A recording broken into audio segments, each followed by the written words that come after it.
Another example for finding all the roots of a polynomial. So um, the first thing is we should write the possible rational roots using the rational root test.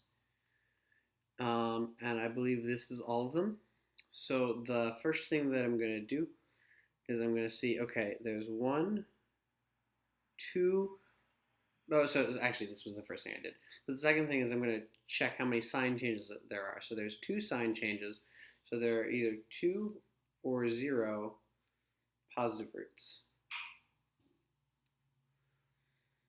Once I know that, then I can say, okay, which one do I want to test first? And I'm going to test 2 first.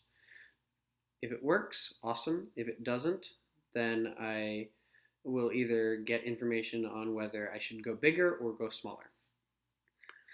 So I try 2. 2 times 2 is 4, not 2. And then this becomes 5. That's 10, 1, 2, -2, -4. Ah, it worked. Lucky us. So now that x minus 2 is definitely a root, we can say, okay, 2 was a root the first time. Based on what's left over, the final term is 2, so we know that 4 can't be a root because by the rational root test, it's clearly not a root of x minus 2, and it's not a root of this either because that doesn't have a factor of 4 in it. So let's test 1. I could test 2 again, but 1 allows me to figure out whether it's 2 or 1/2. And I also know that because we found 1 positive root, there's going to be 2 positive roots now.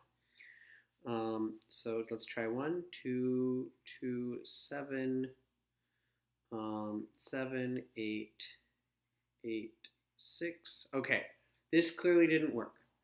1 is not a root, and if we go back, we see that it is larger than all of the real roots because it was a positive root that we were trying, and the result was all positive coefficients. So I know that 1 didn't work, and I'm going to say also that 2 couldn't have worked either because 1 was an upper bound. That means our other positive roots have to be smaller than 1. So try 1/2, and 2, 1, 6, 3, 4, 2, 0. Ah, yes, 1/2 worked. So we have x minus 1/2, and we're left with x minus 2, x minus 1/2,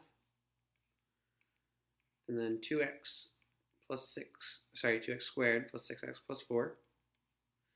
I'm going to factor this 2 out and put it over here because that's where it belongs. It makes more sense to turn this into 2x minus 1 by multiplying this by 2 and then dividing this by 2.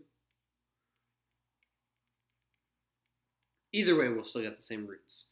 And then we should be able to factor this. That's x plus 2 times x plus 1.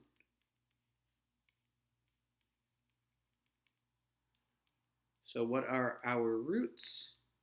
The roots were x equals 2, 1/2, -2, and -1.